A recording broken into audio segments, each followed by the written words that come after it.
प्रकार। एक बार रिवीजन करो 2 मिनट के अंदर, ठीक है। टाइप ऑफ कंप्यूटर, कंप्यूटर के प्रकार। कौन कौन से प्रकार है बताओ जल्दी से। देखो कंप्यूटर को अपन है ना 2 प्रकार से वर्गीकरण कर सकते हैं। कितने प्रकार से कर सकते हैं? 2 प्रकार। एक तो है एप्लीकेशन या उद्देश्य के आधार पर। किसके आधार पर? एप्लीकेशन या उद्देश्य के आधार पर। दूसरा है आकार के आधार पर। किसके बेस पर? आकार के बेस पर। देखो अनुप्रयोग के आधार पर वर्गीकरण और आकार के आधार पर वर्गीकरण। तो अपन पहला कौन सा पढ़ेंगे? अनुप्रयोग के आधार पर वर्गीकरण। तो अनुप्रयोग के आधार पर कंप्यूटर कितने भागों में डिवाइड किया गया है? 3। कौन कौन से? एनालॉग, डिजिटल और हाइब्रिड कंप्यूटर। अब बात करते हैं एनालॉग कंप्यूटर की। कौन से कंप्यूटर की? Analogue computer.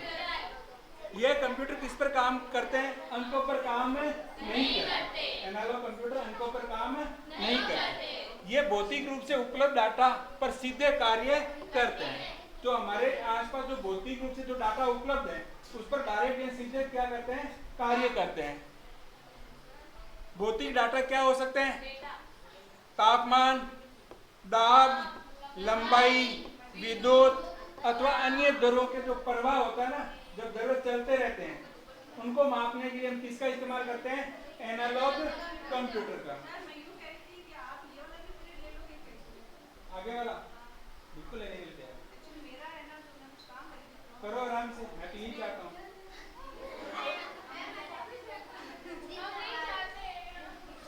तुम नहीं चाहते? एक मिनट कम से 1 पॉइंट पढ़ लो, उसके बाद में कंप्यूटर में बिठा देंगे। शांत रहोगे तब। अब पहले पढ़ लो। अरे आवाज मत करो। आवाज जो तुम बातें करो वो भी रिकॉर्ड होगी, मुझे नहीं करना। तो इनका इस्तेमाल कहाँ होता है? देखो इंजीनियरिंग के अंदर होता है। अगर बड़ी बड़ी जो इंडस्ट्री है, कंपनियां हैं, वहां पर इस्तेमाल होता है। विज्ञान के क्षेत्र में हम किसका इस्तेमाल करते हैं? एनालॉग कंप्यूटर का। और एक एनालॉग कंप्यूटर की शर्त है कि इसमें जो सिग्नल है ना वो कंटिन्यूस या लगातार मिलने चाहिए। अगर आपको एनालॉग कंप्यूटर में काम करना है तो आपको सिग्नल क्या चाहिए? लगातार मिलने चाहिए। और उदाहरण स्पीडोमीटर सबको पता है, दोबारा देख लो। घड़ियां कौन सी घड़ियां? अब है ना कोई बात नहीं करे, जिनको बात करनी है वो क्लास में जा सकता है। विद्युत मीटर, थर्मामीटर, वोल्टेज मीटर आदि किसके उदाहरण है? Analogue computer. अब आ जाओ डिजिटल कंप्यूटर। इसके बारे में पहले भी बताया था।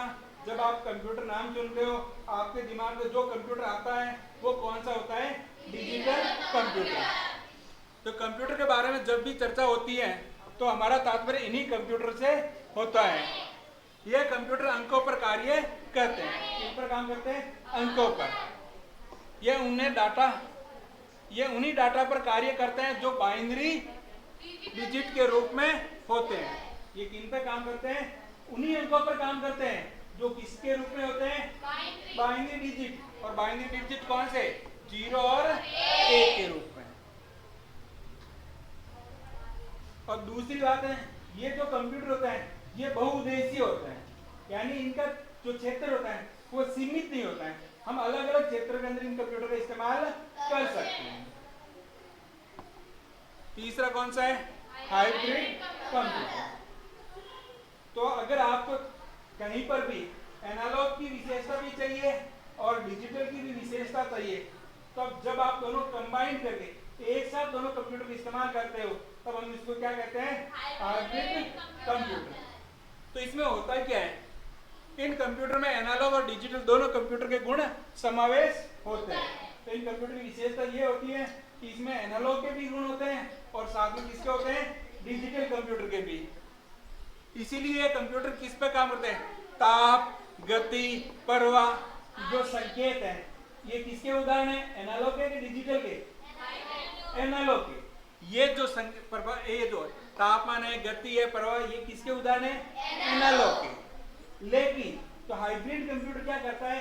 इन संकेतों को अंकों के रूप में क्या करता है, गणना करता है। अंकों के रूप में क्या करता है, गणना करता है, अपने सामने प्रस्तुत करता है। तो अंकों के रूप में तो कौन काम करता है, डिजिटल कंप्यूटर। कौन काम करता है, डिजिटल कंप्यूटर। तो इनके दोनों के समावेश को हम क्या कहते हैं, हाइब्रिड कंप्यूटर। और इनका अधिकतर उपयोग किन क्षेत्रों में होता है, चिकित्सा क्षेत्र के अंदर, अस्पताल के अंदर अधिकतर कौन से कंप्यूटर देखते हैं, हाइब्रिड कंप्यूटर होता है। क्यों कि अगर हमारी धड़कन नापनी है, रक्तचाप नापना है, ऑक्सीजन का लेवल नापना है, इन सब के अंदर तो किसका इस्तेमाल होता है, एनालॉग कंप्यूटर का। लेकिन जब अपने सामने रिपोर्ट प्रिंट होती है तो वहां पर तो क्या लिखे होते हैं, नंबर लिखे होते हैं, वहां पर क्या लिखे होते हैं, नंबर। तो वो काम तो कौन करता है, डिजिटल कंप्यूटर। तो अब दोनों एक साथ इस्तेमाल कर रहे हैं, तो इसको हम क्या कहेंगे, हाइब्रिड कंप्यूटर।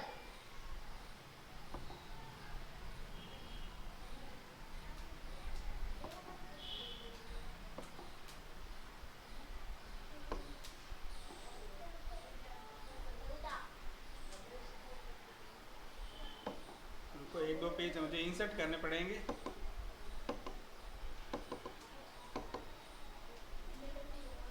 चौदह नंबर है ना।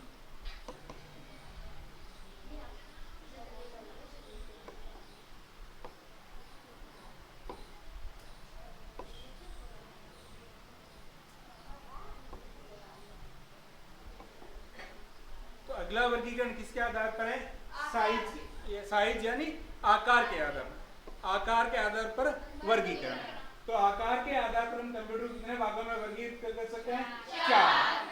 कौन कौन से हैं, micro computer, mini computer, main frame computer, super computer. अब मुझे बताओ, माइक्रो कंप्यूटर छोटे होंगे बड़े होंगे, छोटे।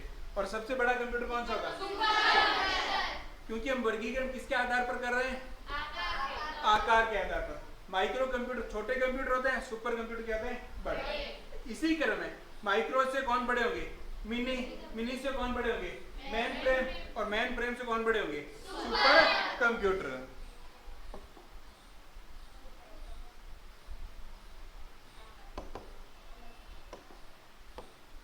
अब अपन किसको पढ़ेंगे, माइक्रो कंप्यूटर।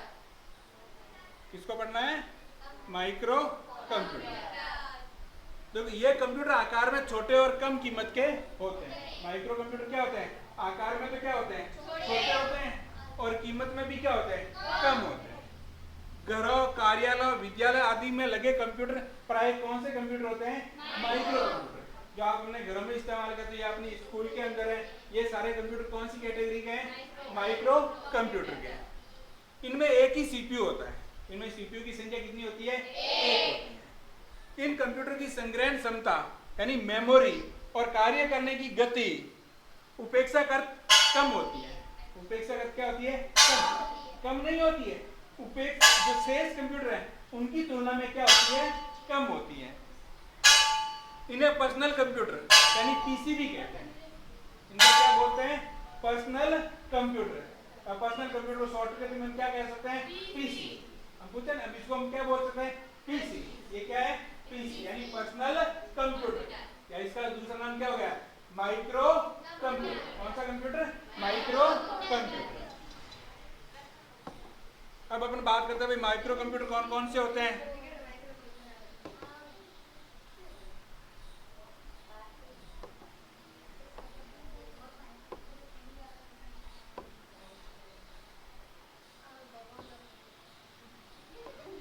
अब देखो कौन सा पढ़ रहे हैं, micro computer, type of micro computer.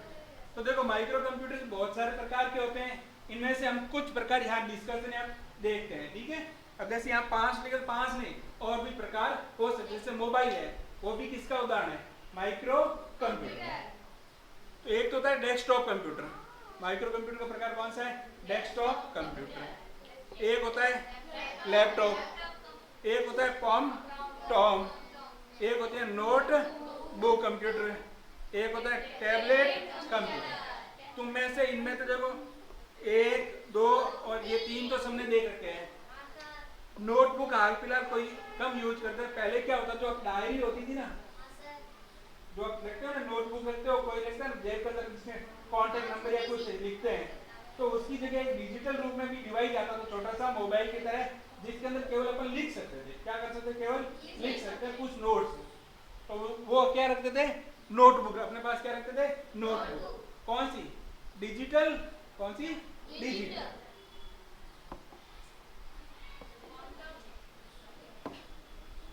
अब अगला देखो,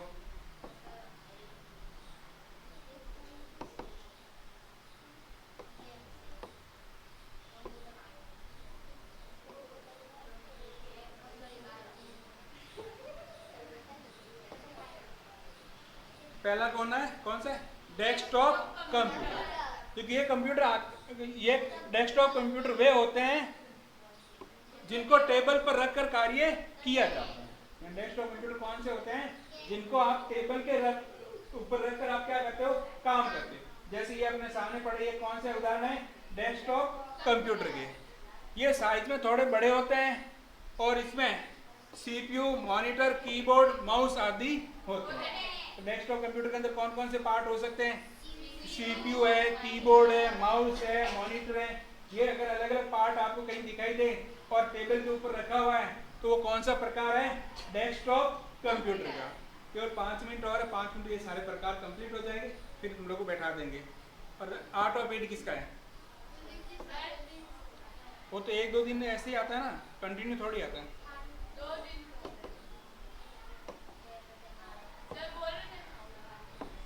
कोई बात नहीं,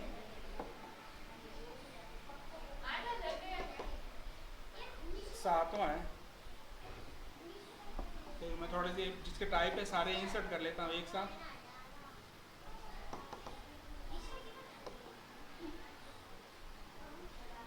ये कौन सा?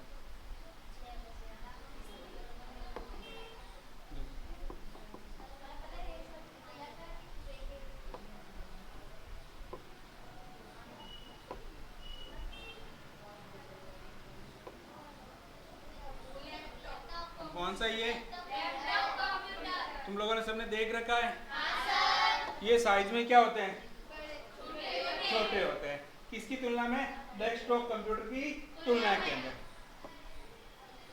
इनको एक स्थान से दूसरे स्थान पर ले जाना क्या होता है? आसान होता है। जैसे इनको अगर आप उठा के घर लेके जाना है तो ले जाने में क्या होगी? दिक्कत होगी। लेकिन अगर वही लैपटॉप है तो आप बैग में डालकर आराम से घर पे लेकर ले जा सकते हो। इसे व्यक्ति अपनी कहां पर रखकर चलाता है? गोद में रखकर कार्य कर सकता है। इसमें पावर के लिए किसका इस्तेमाल होता है? बैटरी का। किसका इस्तेमाल होता है? बैटरी का। अगला देखो,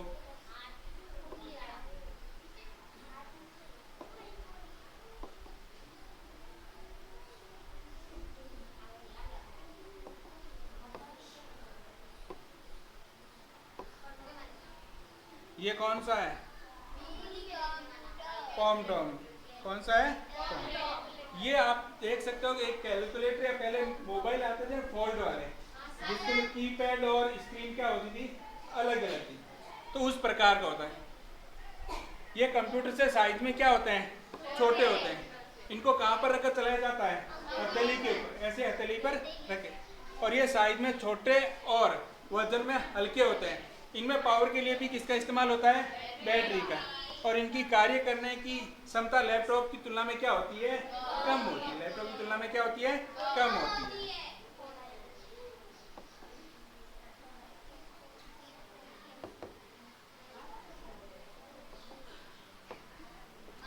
और ये कौन सा है? नोटबुक। क्योंकि ये लगभग दिखाई तो लैपटॉप की तरह है, लेकिन लैपटॉप से साइज में क्या होता है? छोटा होता है। तो नोटबुक कंप्यूटर लैपटॉप कंप्यूटर के समान ही होते हैं। किसके समान होते हैं? लैपटॉप के समान ही होते हैं। इसमें सीपीयू, कीबोर्ड, माउस एक साथ होते हैं। यानी इसमें कीबोर्ड, सीपीयू और माउस अलग अलग नहीं होते हैं, सभी क्या होते हैं? एक साथ होते हैं। और इनकी कार्य करने की क्षमता लैपटॉप से की तुलना में क्या होती है? कम होती है। अगला देखो,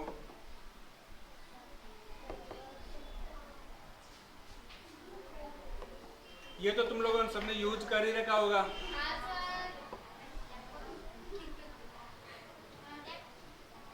क्या है? टैबलेट है। क्या है? टैबलेट। ये मोबाइल से थोड़े क्या होते हैं? बड़े होते हैं तथा इनको अंगुलियों के द्वारा चलाया जाता है। किसके द्वारा चलाते हो? अंगुलियों के द्वारा। सबने देख रखा टैबलेट।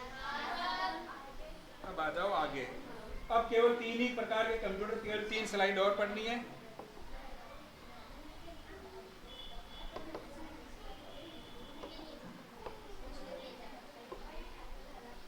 ताकि कल से क्या अपना एक नया टॉपिक शुरू कर लें।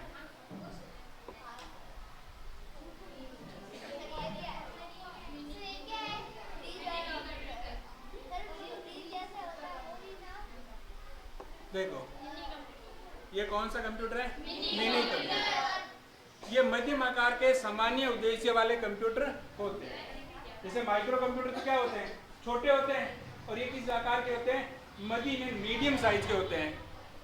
ये माइक्रो कंप्यूटर की तुलना में अधिक कार्य शक्तिशाली एवं अधिक कीमत वाले होते हैं। तो जो मिनी कंप्यूटर होते हैं वो माइक्रो कंप्यूटर की तुलना में क्या होते हैं? उनकी स्पीड भी तेज होती है, ठीक है, कार्य करने की क्षमता भी अधिक होती है, ठीक है, और कीमत में भी क्या होते हैं? माइक्रो कंप्यूटर की तुलना में क्या होंगे? अधिक होंगे। इनकी जो संग्रहण क्षमता है, मेमोरी है, और कार्य करने की जो गति है उपेक्षाकृत क्या होती है? अधिक होती है। किसकी तुलना में? माइक्रो कंप्यूटर की तुलना में। इसमें एक से अधिक सीपीयू हो सकते हैं। जैसे इसमें जो माइक्रो कंप्यूटर उसमें नॉर्मल कितने सीपीयू होते हैं? एक। इनके अंदर क्या हो सकते हैं? एक से अधिक सीपीयू को आप एक साथ इस्तेमाल कर सकते हो। इन पर एक समय में एक से अधिक व्यक्ति कार्य कर सकते हैं। इनकी दूसरी खासियत क्या है? पहली तो इसमें एक से अधिक सीपीयू हो सकते हैं। दूसरी है इनमें एक से अधिक व्यक्ति एक साथ क्या कर सकते हैं? कार्य कर सकते हैं। इसका उपयोग प्राय बड़े कार्यालयों जैसे बैंक आदि में किया जाता है। इनका इस्तेमाल कहाँ करते हैं? जो बड़े बड़े ऑफिस होते हैं या जो बैंक होते हैं वहां पर कौन से कंप्यूटर का इस्तेमाल होता है? मिनी कंप्यूटर का। दो स्लाइड है, दो प्रकार हो गए ना, 2 ही प्रकार और बचे हैं।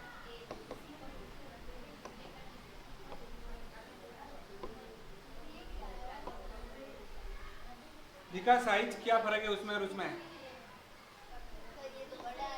बड़ा है ना। मेन फ्रेम कंप्यूटर ये आकार में बहुत बड़े होते हैं। अब ये दिखने में लग रहा है नहीं ये इतना बड़ा कंप्यूटर है। हाँ ठीक है। और इन कंप्यूटर को अलग अलग व्यक्ति यहाँ पर अलग अलग बैठे यूज कर रहे हैं, यानी इनको एक साथ बैठने की जरूरत नहीं है। इसकी मेमोरी और कार्य करने की गति बहुत अधिक तेज होती है। एक समय में कई व्यक्ति कार्य कर सकते हैं। ये अधिक महंगे होते हैं। इनका उपयोग प्राय कहाँ पर होता है? रेलवे रिजर्वेशन, रेलवे आरक्षण, यानी जो ऑनलाइन आप टिकट बुक करवाते हो ना वहां पर। बीमा कंपनियां जैसे LIC है, अब उसके इतने सारे कस्टमर हैं, है ना, वो सारे इंस्टॉलमेंट जमा भी करवाते हैं, कुछ इंस्टॉलमेंट उठाते भी हैं। तो इन सारी डिटेल किसी कंप्यूटर के अंदर रखते हैं। वो अधिकतर कौन से कंप्यूटर होते हैं? Main frame computer. बड़े व्यावसायिक संगठनों में किया जाता है। इनके देखो कुछ कंप्यूटर के उदाहरण है। IBM 4300 है, IBM 4381 है, VX 8842 है आदि मेन फ्रेम कंप्यूटर के कुछ उदाहरण हैं। जो ये नाम दिख रहे हैं ये किसके उदाहरण है? मेन फ्रेम कंप्यूटर के।